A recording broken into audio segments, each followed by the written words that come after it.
आगे बढ़ते खबरों में आज से बिहार विधानसभा के बजट सत्र का आगाज हो गया है। सत्र शुरू होने के पहले विधानसभा अध्यक्ष ने बिहार की जनता के लिए काफी महत्वपूर्ण इसे बताया। सत्र शुरू होने से पहले उन्होंने राष्ट्रपिता महात्मा गांधी की प्रतिमा पर माल्यार्पण किया। बजट सत्र को लेकर सत्ता पक्ष और विपक्ष दोनों ने तैयारियां कर रखी हैं।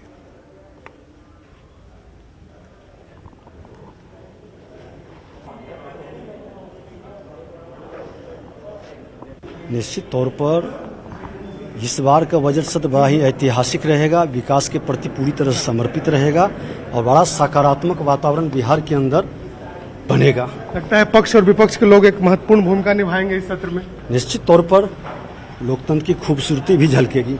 बिल्कुल, हम लोग पिछले सदन में भी बजट सेशन में और इस बार भी जनता जनमानस की जो आकांक्षाएं हैं, जो उनकी उम्मीदें हैं, उस पर खड़ा उतरने का कोशिश करेंगे और सरकार के जन विरोधी नीतियों के खिलाफ हम लोग पुरजोर तरीके से विरोध। बजट सत्र आगामी बिहार के विकास का ऐना होता है, संकल्प होते हैं, दृष्टि होती है।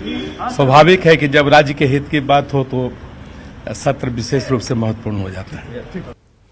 बिहार विधानसभा के बजट सत्र के पहले दिन विपक्ष ने विधानसभा के बाहर विरोध प्रदर्शन किया। कांग्रेस ने विधायकों ने समस्तीपुर की घटना पर विधानसभा परिसर में प्रदर्शन किया। जाहिर सी बात है, क्योंकि घटना तो हमें डेट देख के आई नहीं है। जो घटना घटी उसके खिलाफ हम कल वहां गए थे और वहां जाने के बाद जिस तरह का माहौल देखा और उस घटना के पीछे जो माहौल विचारधारा का बना हुआ है समाज के सामने, नौजवानों के सामने, वो बहुत ही खतरनाक है। जिस तरह से देश में और बिहार में सांप्रदायिक हमला बढ़े हैं और सांप्रदायिक हमला बढ़े हैं, जातीय हमला बढ़े हैं और रोजगार की कोई बात हो नहीं रही है। और रोजगार की बात होती तो शायद हमको ये प्ले कार्ड लेकर के सामने नहीं आना पड़ता और आपके माध्यम से मुझे नहीं करना पड़ता। समस्तीपुर में जेडीयू कार्यकर्ता के मॉब लिंचिंग समेत कई मुद्दों पर वाम दलों के विधायकों ने बिहार विधानसभा परिसर में प्रदर्शन किया और सरकार के खिलाफ आवाज बुलंद की। बिहार में मॉब लिंचिंग की उनकी सरकार जवाब दो, जवाब दो। में जदयू कार्यकर्ता जो खलील रिजवी की मॉब लिंचिंग हुई उसका जवाब सरकार दे।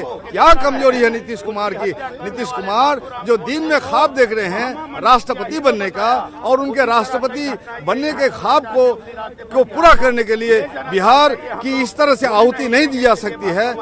लगातार बिहार के भीतर लिखा हुआ बिहार का और बिहार की राजनीतिक भाजपा काम किया जा रहा है। हमारे विधानसभा के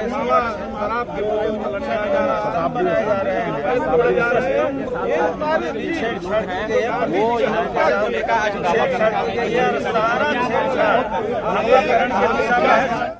बिहार विधान परिषद के लिए आज का दिन ऐतिहासिक है। आज बिहार विधान परिषद का 200वां सत्र है और इस मौके पर बिहार विधान परिषद भवन को भव्य तरीके से सजाया गया है। इस मामले में और भी जानकारी दे रहे हैं संजय कुमार।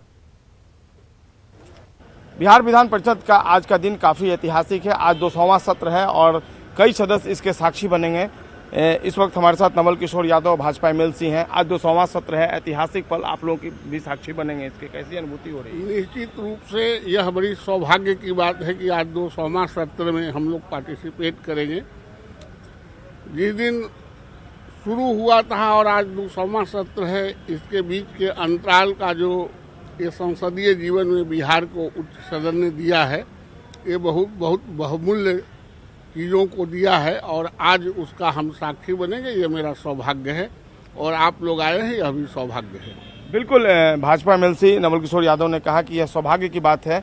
वैसे तो बिहार विधान परिषद अस्तित्व में 1912 में ही आ गया था, लेकिन विधिवत तौर पर द्विसदनात्मक जो व्यवस्था है बिहार में, वह 1937 से शुरू हुई और उसी समय से बिहार विधान परिषद की कार्यवाही को काउंट किया जाता है। और आज 200वां सत्र और निश्चित तौर पर यह कई सदस्यों के लिए भी ऐतिहासिक पल है जब वह 200वें सत्र में भाग लेंगे। कैमरा पर्सन सुबोध के साथ संजय कुमार, न्यूज़ 18 पटना। बिहार विधानसभा बजट सत्र के पहले दिन आरजेडी विधायक मुकेश रोशन खिलौने वाले हेलीकॉप्टर के साथ विधानसभा पहुंचे और सरकार के हेलीकॉप्टर से शराब खोजने वाले फैसले का विरोध जताया। उनका कहना है कि ऐसे फैसलों से सरकारी पैसों का दुरुपयोग हो रहा है। जायजा लिया संजय कुमार ने। बिहार विधानसभा में आज से बजट सत्र की शुरुआत हो रही है और मुकेश रोशन राजद विधायक देखिए क्या लेकर आए। क्या है मुकेश जी, ये क्या है? ये डबल इंजन वाला हेलीकॉप्टर है। डबल इंजन के सरकार में डबल इंजन का हेलीकॉप्टर ये शराब का खोज करेगा। बिहार में जहां युवा रोजगार मांगते हैं उन पर लाठीचार्ज होता है और दूसरी तरफ एसटीटी के विद्यार्थियों पर भी, छात्रों पर भी लाठीचार्ज हो रहा है।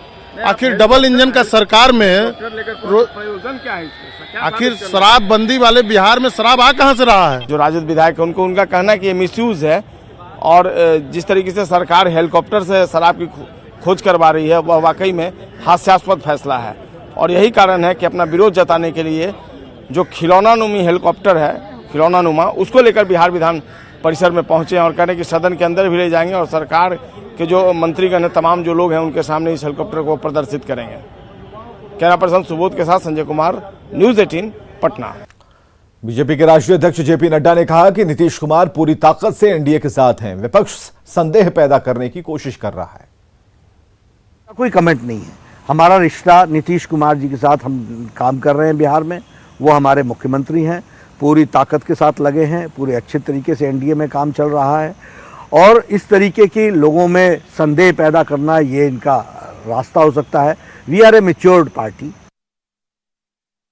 बांका के मालडी पंचायत के भगवत चक्का पीपरा खेल मैदान के काली मंदिर के पास डांसरों के डांस पर जमकर अश्लील ठुमके लगे। बुधवार को क्रिकेट मैच के आयोजन के बाद डांस कार्यक्रम का आयोजन हुआ जिसमें लोगों ने जमकर ठुमके लगाए।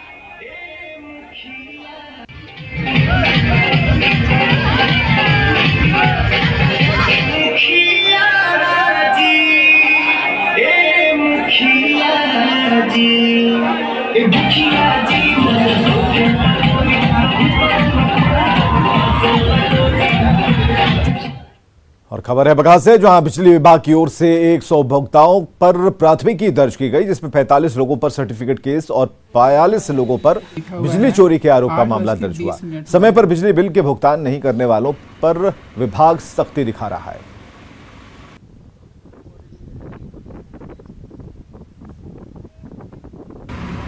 खगड़िया के बकरी बस स्टैंड के करीब स्थित झुग्गी में हुए बम विस्फोट की पुलिस ने जांच तेज कर दी है। पुलिस घटना से जुड़े हर पहलू की जांच कर रही है और घटना से जुड़े आरोपियों की तलाश कर रही है। वहीं बम विस्फोट में घायल लोगों का भागलपुर मेडिकल अस्पताल में इलाज चल रहा है। एसपी के मुताबिक पुलिस विस्फोट की जांच कर रही है और गुरुवार को बस स्टैंड के पास स्थित झुग्गी में बस बम विस्फोट हुआ था। इसके कारण कूड़ा उठाने वाले एक युवक समेत 12 लोग जख्मी हो गए थे। घटना के बाद से स्थानीय लोगों में दहशत है। कहाँ पर पाया था? गड्ढा में। कौन गड्ढा? भोकना में। भोकना गड्ढा में? क्या चीज में बना था? कार्टून में। कार्टून में रखा हुआ था। कितना बम था? 20-25 गो। तो क्या चीज में तुमको पता चल गया था कि बम था? खोले हम। तुम खोला? कार्टून से कोई खोलने पर पता चला कि बम है? नवादा जिले में मौसम का मिजाज बदलता नजर आ रहा है। सुबह में पूरा शहर घने कोहरे में लिपटा नजर आया। कोहरे की वजह से यातायात व्यवस्था भी प्रभावित दिखी। नवादा से ये तस्वीरें हम आपको दिखा रहे हैं जहां घना कोहरा था और वाहनों की रफ्तार काफी धीमी थी। इक्का दुक्का वाहन चल रहे थे।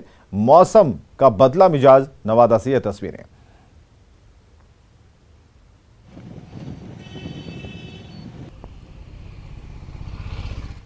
जहानाबाद में गुरुवार दोपहर से ही रुक रुक कर बारिश हो रही है। बारिश के कारण ठिठुरन बढ़ गई है। बेमौसम बरसात से किसान परेशान हैं। गेहूं की फसल को छोड़ सभी दलहनी और तिलहनी, सरसों, मटर, चना की फसलों को नुकसान हो रहा है। वहीं मौसम विभाग की माने तो आज से मौसम साफ होने की संभावना है। जायजा लिया राजीव विमल ने।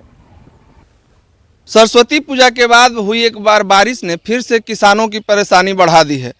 पहले ही किसान परेशान थे, धान की फसल को भी क्षति हुई थी। अब रबी की फसलें भी लगता है घर तक नहीं पहुंच पाएंगी।